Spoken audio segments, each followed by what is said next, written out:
earlier today, one of the phrases that stood out for me was from Dr. Demi, who was talking about doing the best work of our lives. I think listening to the panel earlier on, this feels like this might be some of the best work that we're doing in New Zealand in terms of housing as well.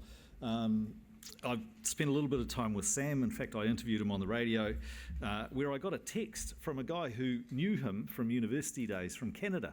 And he texts me because he's listening to the show in Canada, which is pretty awesome. And he goes, just ask Sam whether he still holds the record for the longest political speech ever given at Auckland University. So I did that, and apparently he does still hold the record. And I enjoy bringing that up and embarrassing him while he's here. But and the other thing too, the other impression that I get listening to this is that for those of you who are a little bit younger in the room, and again I'm putting on my grumpy old man hat, is that I think that you will look back on this conversation today in 10 years' time, 20 years' time, and say, I was there at a time where there was a significant sea change to housing in Aotearoa. So I think file this away. Andrew, will this be available as a video later on? Will you keep it? Because are we recording? Awesome. Okay. All right. So it'll be out there for posterity as well, which I think is important.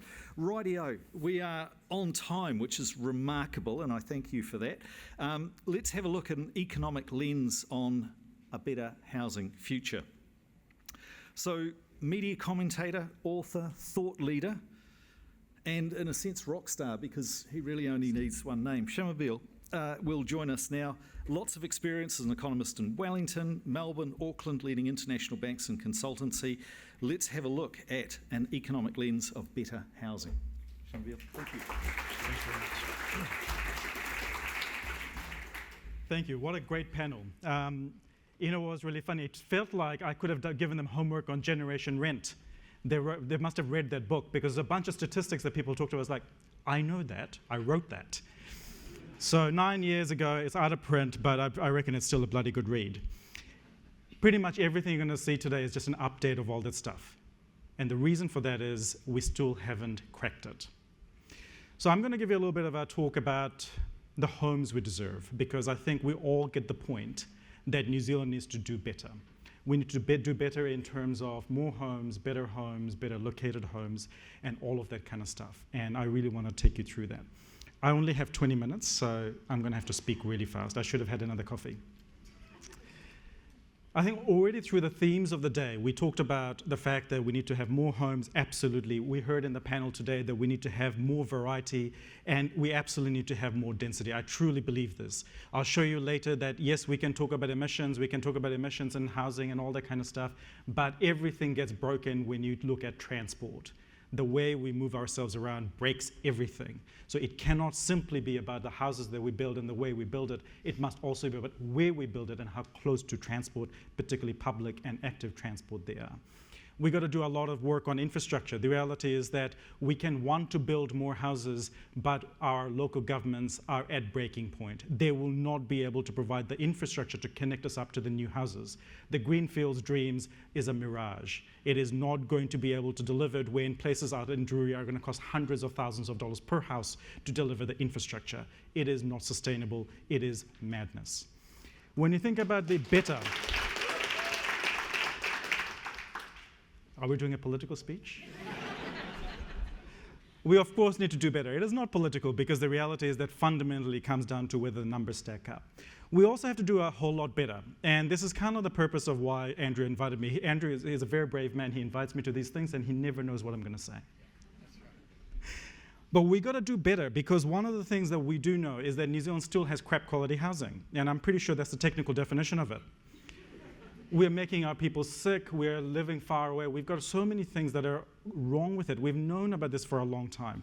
But the exciting thing is, 10 years ago when we were Generation Rent, it felt like we weren't going to make progress. 10 years on, it feels like we are making progress about building more houses, but we're still not doing enough in terms of density and quality. So the opportunity is coming. We're getting the more part, but we haven't gotten the better part yet. We will get there.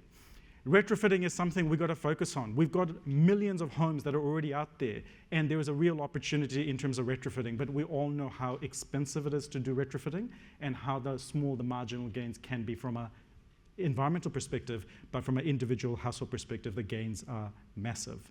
And we've got to think about climate adaptation. We've had the floods last year in Auckland and even last week in some parts of Auckland. And the reality is that the way that we're building with excessive amounts of impervious surfaces, with insufficient planning for density, will come with massive problems. We know that insurance costs are going up through the roof. And if we don't do better on climate adaptation, the reality is that our people will not be able to afford the buildings that we have today. The implications are, of course, we need to think about housing, but housing is not just about houses. It needs to include the other aspects, which is around transport, health, finance, insurance, all the things that we've heard about through today. And it's not just about little programs. It's not just about what do we do in this little thing over here or little thing over there. We've got to lift our sights and think about systems. The problem is our systems are currently not working. Our systems are designed to fail. The systems have gotten us to where we are. We fight across our political parties whether or not we have the right to have shelter in New Zealand. There is something wrong when we do that. So the better is possible. When I look at the statistics, when I look at the evidence, what I see is that, yes, we have reasons to be frustrated, but if you just turn the lens around, what you can also see is we're making progress. There is absolute reasons for lots and lots of hope because we are making progress. And I would like us to take the challenge out of today that everything that we're seeing at the moment is not about discouragement. It's about going, yes, there's a burning platform, but number two, we are starting to make progress. My appeal to you is what we can do together is to speed it up, go faster, go bigger. But right now there is a bit of a risk, and that risk is really coming from that while structurally we're starting to build more, finally, we're also having a cycle. There is a recession that is taking place right now. You can see in the building consent numbers behind me. They rose really rapidly, and that really came off the back of the Auckland Unitary Plan, the national policy standards, right? So there are things that we've been doing in policy progress that are absolutely helping. We are capable of building more homes in New Zealand. That should give us hope. It doesn't mean we will not have economic cycles. Of course we will. But the reality is that it tells us that it's possible for us to grow. But we also know that we simply do not have enough homes in New Zealand. The amount of housing that we need to build in New Zealand today is extraordinary. If we're to catch up to just the OECD average, we would need to build 166,000 homes today. If we wanted to catch up to the Nordic countries we like to compare ourselves to but not pay their taxes, we would need to build nearly 1 million homes. So the reality is that there is progress happening, but also we know that we still need to keep the pedal to the metal because the reality is the amount of need that's accumulated in our country is huge. We need to also improve the responsiveness of the market. So over the course of the last decade, we've had significant population growth that equates to around 31,000 new homes per year. We've done really well on consents. So our consenting system, our building system is actually responding. We were consenting about 34,000 houses a year. But the net new supply of houses over that period has been 24,000 houses a year. Our demand is 31,000. Our supply is 24. Yes, we're building more, but we're not building enough. There is a shortage that is accumulating year after year, even today when we're building at some of the fastest rates that we have done in our history. And when you look at right at the bottom, what you can see, most of the new housing supply, when it does come, goes into the owner-occupier market and not into the rental market. And that is obvious because there's only so few who are doing build-to-rent. Most people are still doing build-to-sell because that's the market that works. The reality is that the demand is actually much bigger. The pent-up demand is much greater in our rental market. The reason why we have wait lists for people in social housing is not because people can't afford to buy houses, it's because people are falling out of the rental market. There was a question about how will renters get into home ownership. The choice for them is not home ownership versus renting. The choice for them is renting versus renting badly. So the choice is to give them security of tenure, give them security of finances, so they can at least imagine a future where they're able to save something. They're not going to have the security of home ownership that many of you enjoy. That boat sailed a long time ago. The home ownership rate in New Zealand has been falling since a peak in 1991 and is now at the lowest level since 1951. Do you think we're going to turn this boat around quickly? Of course not. And when I think about the mix of supply that needs to come, yes, we're going to do a lot more. But if we're going to be efficient and we're going to build those houses, we've got to think about medium density, and we've got to do lots and lots of it. New Zealand is already doing a lot of it. Even in places like Christchurch, more than half of the new consents are medium density. This is good stuff. We are doing it, right? But we've got to scale it up. Just as of what we see with the prices of medium density housing in New Zealand, across the regions you can see the prices that people are paying for medium density houses tells us that there is a minimum shortfall of 91,000 medium density units in Auckland alone. So when Paula asked, are people ready to move away from quarter acre homes? We haven't had quarter acre homes in New Zealand forever.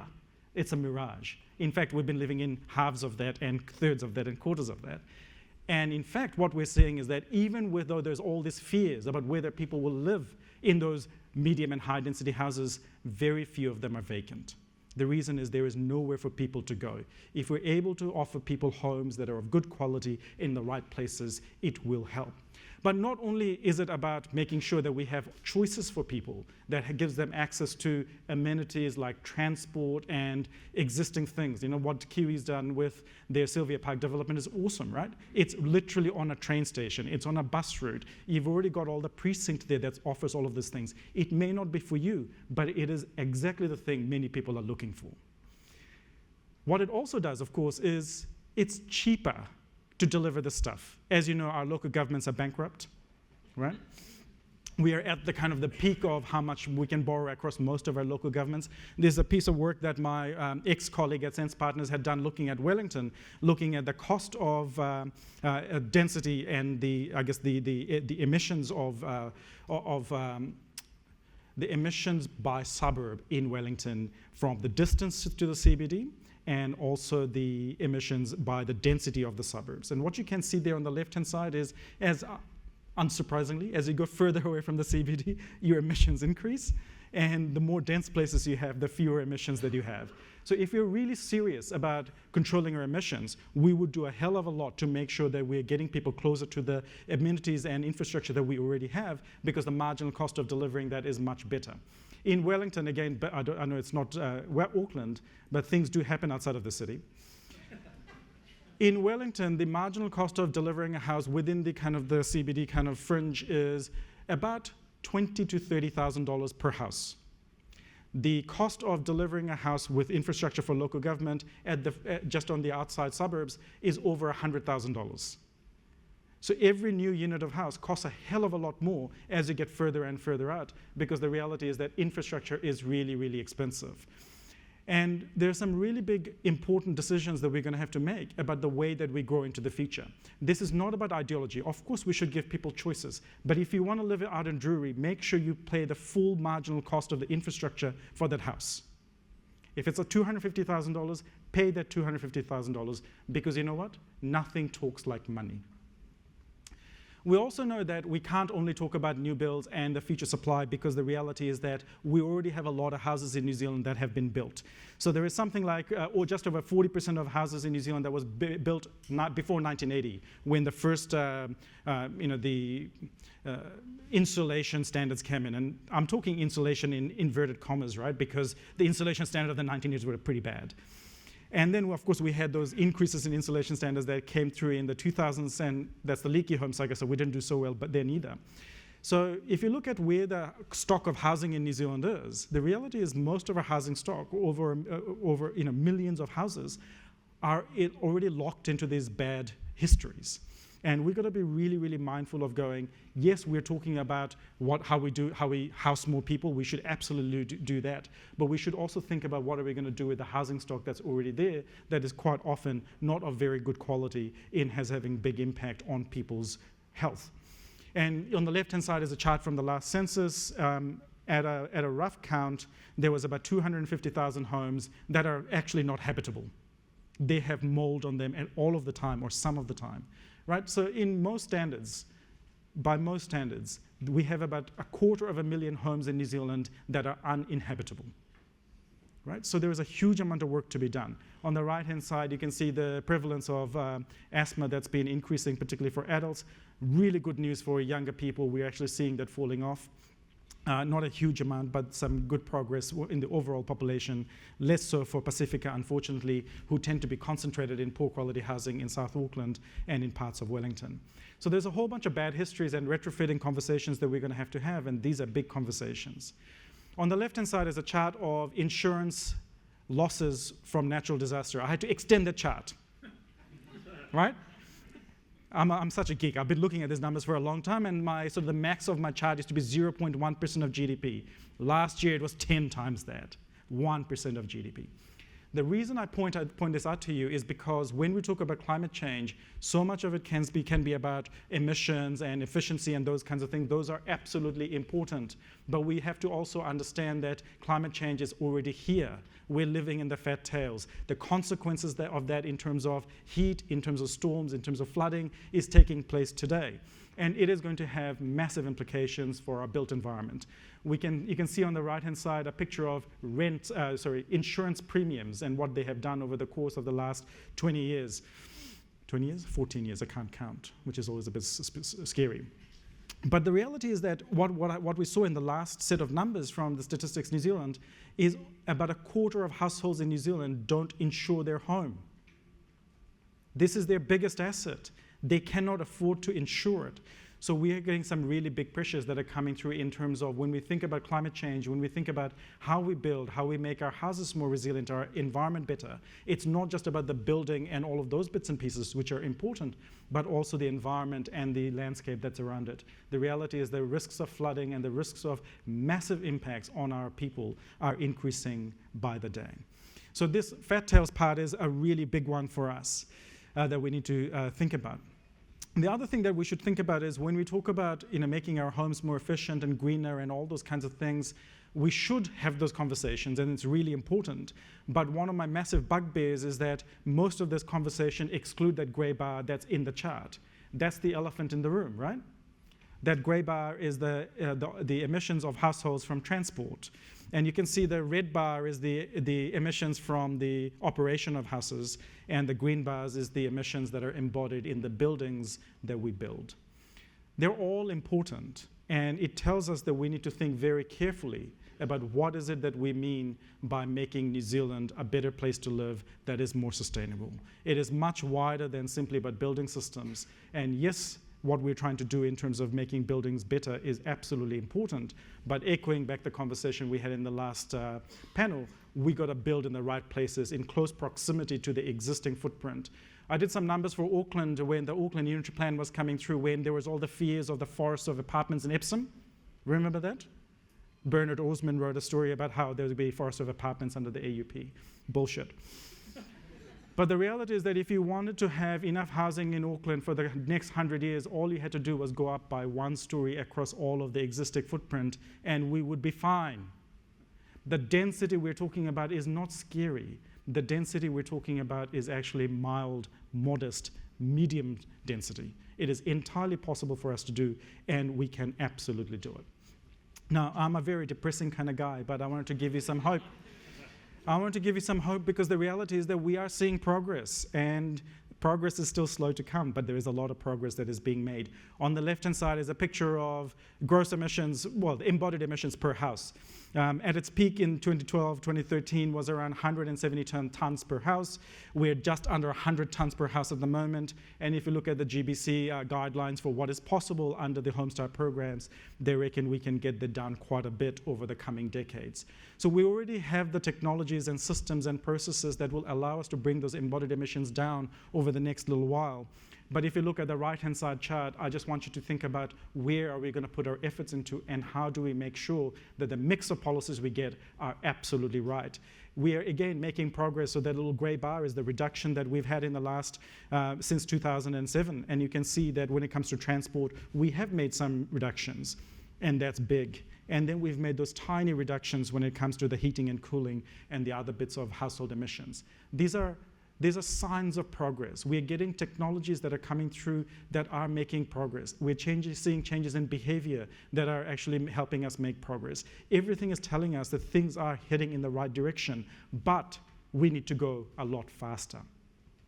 Over the course of the next 25 years, we're going to build something like 850,000 houses in New Zealand, and I cannot believe that we are still dealing with a building code that is so out of date in New Zealand. It is outrageous that we have done so much to build more houses, but we are saying that you can build them at a bad quality. We will lock you into another feature of bad houses. That is not good enough. But we also know, even with most of the international experiences, that with the retrofits, most of the retrofits in New Zealand is a brand new kitchen, right? And so that's nice, but it doesn't actually improve the efficiency of your house. Most of the research that I've seen in the OECD that say in terms of proper retrofits that actually improve the quality of the house is only about 1.5% of the housing stock per year. If we're able to replicate that in New Zealand, we would probably get about 700,000 houses that are retrofitted well over the course of the next 25 years. But that still leaves us another 800,000 houses that are still as bad as they are today. So the opportunity that's there for us is pretty big, because if we don't change things, if we stay on the current track, the reality is that you can see our emissions over the next 25 years are going to increase, not decrease. We will not make progress if we don't change quickly. Oh my God, that thing has gone really red. There's some really practical risks. This is like going, you hurry up, speak faster. There are some practical risks, and the practical risk for me is in some ways quite short term. It's around the capacity, capability, and the boom bust that we have in New Zealand. I get frustrated that we have an industry in New Zealand that scales up and just has to learn how to do things, and then we go, nah, that's enough. You can go to Australia now, right? So the skill shortages that we have in New Zealand are persistent, but we are getting better, and I think we can do better, but it's about putting some fundamental basis underneath it. And some of the things we can do is BTR, which doesn't care about the cycle. In fact, if I were Sam, I'd be building like crazy right now, because you can buy as much land, get as much capacity as you want, right? This is the time to do it, because you can be counter-cyclical, as we should do for public housing and for social housing. But we also need to fix the fundamental problem, which is local government growth doesn't pay. For the average local government, a new house costs $155,000 in new infrastructure. That costs you $7,000, close to $8,000 in interest payments, and the rates revenue is $4,000. You don't have to be good in maths to know this does not work. There are some really big fundamental problems in our system that are really quite difficult. I'm going to beg you for 2 more minutes because I'm almost done. If you think about the way that our housing system has worked so far, we have done a lot of work when it comes to the climate change policies on the left-hand side of the kinds of activities that we can take. There's a lot of influencing, a lot of engagement. We talk a lot. It's nice. Same people, right? We talk to each other a lot. And then there's a whole bunch of work we've done on design. We've done some work on development. But the bits on the right-hand side, where the government actually has those tools around control, actually regulating, actually getting the building code up to scratch, actually having a regulatory system, an MB, that is so powerful that goes, you will not build shit houses, and I'll prosecute you if you do. We will not get progress until we get the right-hand side of the spectrum working better. So a little bit of the house, and I promise to end on this slide. To me, it is really, we have to improve the building code. And Andrew and I, we've talked about this a lot over the years. The building code in New Zealand, it's not the only thing, but it's an important thing. The regulatory minimum must be good enough to create houses that are habitable. If we're not doing that, it's a problem. And we know that we have a regulatory system that uses the building code that sets it as the target, not the minimum. It cannot be that you are aiming to get to just the code. It must be the code is the absolute bare minimum that you must be able to achieve. And that means our regulator is not strong enough and is not efficient enough. We've got to electrify the hell out of our houses and our economy. We know that to be the case, right? We've got to end the gas connections. Just get over it. Gas cooking sucks, right? Get an induction, it's great. But also we know that the reality is that the impact on people's health and the indoor air quality is extraordinarily terrible. It's toxic. Why we allow these things to happen when the evidence is in front of us is an outrage. And we also need to do all the work that's already going on around improving appliance efficiency and those kinds of things. We're making really good progress. Somebody told me about, was talking about the heat pumps and the healthy home stuff that we've been doing in New Zealand. The subsidies ended, but the sector hasn't ended. If you look at the heating and cooling, the ventilation sector in New Zealand, it has continued to grow on the back of that initial investment from government. So there's a whole bunch of really good stuff that's still going on. We've got to have complete transparency in energy use, and we've got to have the whole of the life cycle emissions. I can't remember the panel before afternoon tea when they talked about the transparency that's needed. Absolutely. We've got to have the whole of the life cycle emissions that are fully transparent. It's not good enough for us to keep doing things as we are. We've got to really be much more aggressive when it comes to retrofitting, because the reality is that New Zealand is not doing enough. Most of the retrofitting in New Zealand is really getting a flasher kitchen, and that is not getting us better homes and better outcomes for our people. We've got to do a lot more on green mortgages, and we have to think, can we create some incentives for speeding up some of the development? We have done this before with the heating and the heat pumps, and I think we can do more. There's a few macro fixes that are really, really important. And I go back to those fundamentals. We got to supply a lot more land, we got to supply a lot more density, and we got to supply a lot more transport. And when I talk about land, I don't just mean land at the periphery, I mean land that's all the airspace above the land that is currently unusable. We got to free that up. We have to sustainably grow public housing and BTR, because those are the bits that provide the baseline, lifts the baseline through the economic cycle. They're the ones who stick through the market through thick and thin. At the moment, we have nobody in the market. We get the booms and busts, and what we find is we lose incredible amounts of capacity and capability in the sector, all the way from people who are doing work on the site to the consultants. We need to make sure that local government is able to make growth pay. And fundamentally, I think we also need to think about climate change, not as a thing that we do at the edge, but the thing that cuts across everything that we do. The reality is climate change is not a thing of the future. I showed you the chart of insurance. The insurance companies are telling us today with their premiums, because they're the ultimate fair weather friends, they're telling us with their premiums today that you have to change your behavior, otherwise we'll change it for you. So I've gone way over time, but what I want to tell you today is everything that we've talked about today is good stuff, right? We need more. We need more homes, we need more variety, we need more density, we need more infrastructure. We know how to do better quality new homes, we know how to do better quality retrofits, we know how to do climate adaptation. But what's problematic for me is that our conversations are still siloed, our conversations are still ideological, our conversations are still political. If we're going to be fighting on these grounds, the reality is we will not make progress. Everything that I've heard today is we know what the answers are. The way forward is not to argue about what the solutions are. The way forward is to ask, what can we do to get the politicians out of the way? When we build consensus, New Zealand is able to make progress. We have done it before. There's plenty of evidence in it in our political system over the course of the last 40 years. I'm absolutely hopeful that we can do it again. And I'd ask you, all of you, to participate in this conversation to change hearts and minds that we know how to do this.